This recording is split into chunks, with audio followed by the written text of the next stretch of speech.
Assalamualaikum warahmatullahi wabarakatuh, Ibu. Waalaikumsalam warahmatullahi wabarakatuh. Perkenalkan, nama saya Kirana Dinda, mahasiswa dari Akademi Kebendahan Singkawang. Ingin mewawancarai Ibu mengenai bayi baru lahir. Sebelumnya dengan Ibu siapa? Dengan Ibu Vina, saya asli Kalimunting. Alhamdulillah sementara ini sudah melahirkan 3 orang anak yang semuanya berjenis kelamin perempuan. Kalau begitu umur Ibu sekarang sudah berapa, Ibu? 42 tahun.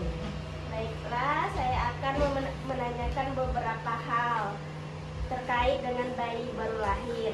Yang pertama yaitu bagaimana sih perawatan plasentanya menurut Ibu selaku suku Melayu? Apakah ada cara pembersihan yang khusus atau cara penyimpanannya? Kalau plasenta itu kami dari rumah sakit begitu habis melahirkan di rumah sakit, plasentanya dibawa pulang ke rumah, disuruhlah bidan kampung yang membersihkannya, Mbak. Nanti caranya itu bidan kampung sendiri yang tahu, yang saya ketahui cuma sedikit. Plasentanya dibersihkan dulu, dicuci pakai air dan cuka makan. Begitu setelah bersih, barulah kami simpan ke dalam tempat yang bisa dibeli di pasar seperti tabung. Setelah itu dikasih corong minyak, dikasihlah di dalamnya itu garam sampai penuh, ditutup, barulah disimpan. Kalau begitu Ibu, saya ingin bertanya mengenai yang dikasih cuka tadi, gunanya untuk apa, Ibu? Kalau cuka dan garam itu agar supaya plasentanya tadi tidak membusuk, jadi tahan dalam waktu lama. Kalau ditutup dengan corong? Kalau corong itu, kalau menurut adat kami Melayu, biasanya kalau corong itu sebenarnya agar plasentanya itu bisa bernapas, seperti itu keluar. Jadi kepercayaan orang kami itu kalau dikasih corong, kalau corongnya kecil, biar nafsu makannya itu kecil. Kalau corongnya besar, nafsu makannya besar. Jadi kebanyakan yang ngasih itu corongnya yang sedang-sedang saja, biar nafsu makannya tidak terlalu besar. Baik Ibu, lanjut ke pertanyaan yang kedua, yaitu adakah cara pemandian bayi yang khusus untuk suku Melayu? Apakah usia bayi untuk memandikannya, alat-alat yang digunakan, atau bagaimana sih proses memandikannya?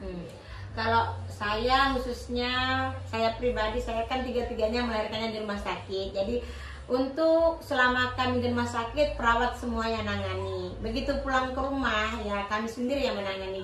Untuk mandi, kami orang kampung itu biasanya kalau dari hari lahiran di rumah sampailah 7 hari biasanya itu enggak dimandi pakai air siram gitu, enggak. Cuman dikasih lap, dibasahkan, dilap-laplah sedikit-sedikit ke badan bayinya, ke tubuh bayinya. Setelah 7 hari barulah kadang itu kami mandikanlah sedikit pakai air hangat. Yang kami siapkan adalah sabun cair, air hangat, setelah itu handuk. Nah, begitu selesai mandi, ya mandinya itu kalau bisa sih awal-awal pagi-pagi jam setengah 7 atau jam 7 pagi. Terus kalau sorenya sekitar jam 4 sore lah. Kalau udah kemalaman enggak lagi. Terus kalau habis mandi, ya bayinya dibersihkan, dilap-lap tubuhnya, dikasihlah minyak telon, dikasihlah bedak, ya biar wangi gitu bayinya. Kalau untuk pertanyaan bayi boleh dimandikan itu usia berapa, Ibu? Kalau dimandikan dari kecil pun udah boleh. Cuman kan kadang bayi ini kan kita tergantung suhu tubuh badannya. Kalau bayinya agak sedikit suhu badannya sedikit panas, ya kadang kami tidak mandikan, cukuplah dilap-lap saja pakai air. Pertanyaan selanjutnya, tadi kan anak Ibu ada 3, apakah ketiga-tiganya itu menggunakan gurita bayi, Ibu? Ya, kalau masalah gurita itu hanya anak pertama saja, karena pada waktu itu saya tidak dikasih tahu bahwa menggunakan gurita itu akan memperlambat perkembangan si bayi. Jadi untuk anak pertama masih make, lama juga makanya sampailah sebulan lah kira-kira begitu. Untuk anak kedua dan anak ketiga tidak lagi saya gunakan. Selanjutnya untuk ke pertanyaan yang ketiga, untuk perawatan tali pusat bayi baru lahir, apakah ada cara khusus menurut suku Melayu untuk membersihkan tali pusat? Dan apakah ada ramuan yang diberikan ke tali pusatnya, dan terus apakah ada infeksi pada daerah tali pusat yang dilakukan atau yang diberi ramuan-ramuan tadi, Bu? Untuk kasus ini, pengalaman saya untuk anak pertama kemarin itu kami pakai ramuan kampung kunyit ya. Kunyit itu diparut ya, dikasih adalah sedikit ramuan-ramuan kampung sama bidan kampung yang nantinya ramuan itu akan ditempelkan ke tali pusat bayi ya. Dalam jangka waktu 1 minggu alhamdulillah tali pusatnya udah tanggal. Begitu anak kedua aman, anak ketiga saya itu ikut yang dari rumah sakit, Mbak. Katanya enggak boleh pakai ramuan apa-apa, jangan dikasih-kasih yang aneh-aneh lah pokoknya begitu. Jadi saya pun enggak berani setelah dengar begitu. Cukuplah pakai alkohol saja, dia bilang gitu. Jadi setiap pagi dibersihkan, sore dibersihkan pada saat setelah mandi. Tapi malah yang timbul anak saya yang ketiga itu sampai 3 bulan tali pusarnya enggak tanggal-tanggal. Kering tapi enggak tanggal, enggak lepas. Saya selaku ibunya atau mamanya enggak berani nyentuh-nyentuh kan. Begitu saya panggil perawat dari bidan puskesmas datang ke rumah untuk ngobatin atau membersihkan, malah tersentuh langsung berdarah. Nah, begitu saya tahu kata bidan kamu, udahlah enggak usah lagi lah pakai yang ala rumah sakit, pakai aja yang ini. Langsung tanggal. Nah, jadi gimana itu saya pun enggak juga ngerti. Pokoknya yang saya alami seperti itu. Untuk waktu pelepasan tali pusatnya berapa lama, Ibu? Kalau yang pakai ramuan kampung itu 1 minggu udah tanggal. Kalau yang dari rumah sakit itu pun mungkin kena ke saya saja, kena yang lain aman-aman saja, Mbak. Apakah bayi boleh dimandikan saat tali pusat belum lepas? Boleh saja. Kalau saya di kampung tetap mandi. Selanjutnya yaitu pertanyaan mengenai upacara adat untuk bayi baru lahir. Apakah ada upacara adat yang khusus dan yang pasti dilakukan menurut masyarakat Melayu? Dan usia berapa anak akan melakukan upacara tersebut? Lalu bagaimana proses upacara tersebut? Apakah wajib upacara ini dilakukan? Kalau masalah wajib tidaknya tergantung rezekinya, Mbak. Kalau ada rezeki kadang kami laksanakan. Tapi kalau tidak ya cukuplah dengan, kalau bahasa kampung kami orang Sambas itu bepapas.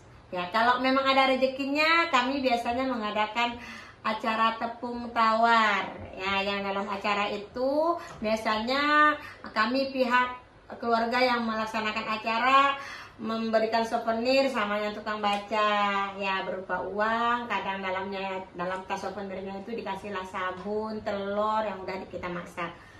Terus untuk acara potong rambut juga ada, Mbak. Itu kami kadang kalau di kampung itu pakai kelapa yang udah diukir, nanti rambutnya dipotong, digunting sedikit sebagai simbol dan dimasukkanlah ke dalam air kelapa tersebut. Untuk usia anaknya Ibu berapa? Enggak juga harus. Kadang kami setelah 40 hari usia bayinya 40 hari, ibunya setelah melahirkan udah nifas juga, udah mandi bersih gitu, barulah kami melaksanakan acara tepung tawar tadi. Selanjutnya untuk mengenai potong rambut bayi tadi, Ibu, apakah ada alat-alat yang digunakan untuk memotong rambut bayi tersebut? Dan bagaimana sih cara pemotongan rambutnya? Cara pemotongan rambutnya itu menggunakan gunting sama tadi kelapa yang udah diukir. Tapi caranya, Mbak, si ayah menggendong sang bayi kepada para pembaca doa yang bergiliran mengguntingnya. Ya bisa 4 orang, bisa 5 orang. Tapi yang diambil rambutnya itu hanya sedikit saja, hanya untuk sampel contoh saja. Selanjutnya mengenai pantangan untuk bayi baru lahir, Ibu. Apa saja sih pantangan yang beredar di masyarakat Melayu? Apa yang akan terjadi jika kita melanggar hal tersebut? Dan sampai bayi umur berapa untuk menghindari pantangan tersebut? Kalau untuk pantangan, bayi begitu lahir, pantangannya itu kalau buat bayinya ya janganlah kita keluarkan bayinya itu sore-sore ke depan rumah gitu. Nggak boleh Mbak, kadang kebiasaannya kalau bayi kita keluarkan ke depan rumah begitu, kadang malamnya suka rewel, suka nangis. Ibunya juga begitu, nggak boleh tuh keluar dulu, harus diam-diam di dalam rumah, dalam kamar khususnya. Terus kalau sampai berapa hari ya, sampai 40 hari itulah. Setelah 40 hari baru anak itulah boleh kita keluarkan, mamanya pun boleh keluar dari rumah. Pantangan-pantangan kalau untuk si anak sih tidak banyak, untuk si bayi. Kalau mamanya kadang nyapu pun tidak boleh di rumah Mbak. Ya, mamanya khusus istirahat. Istirahatlah pokoknya, sampailah waktu ditentukan 40 hari itu baru boleh beraktivitas seperti semula. Selanjutnya Ibu, tradisi kelahiran bayi baru lahir menurut masyarakat Melayu yang berkaitan dengan agama. Kapan sih acara itu dilakukan? Apa saja persiapannya dan bagaimana sih proses acaranya Ibu? Kalau menurut kami yang beragama Islam, kadang kami mengadakan akikah. Khususnya kalau anak perempuan motong kambing 1. Kalau anaknya laki-laki motong kambingnya harus 2. Kapan melaksanakannya tadi? Boleh kita gabungkan dengan acara tepung tawar. Boleh juga nanti apabila ada rezeki setelah dia besar pun boleh. Kalau menurut agama kami seperti itu. Khususnya agama Islam. Baik Ibu, terima kasih sudah memberikan informasi yang cukup akurat dan sudah dapat menjawab pertanyaan-pertanyaan saya. Mohon maaf sebelumnya jika ada kata-kata yang kurang mengenakan. Terima kasih ya Ibu, saya izin pamit. Sama-sama.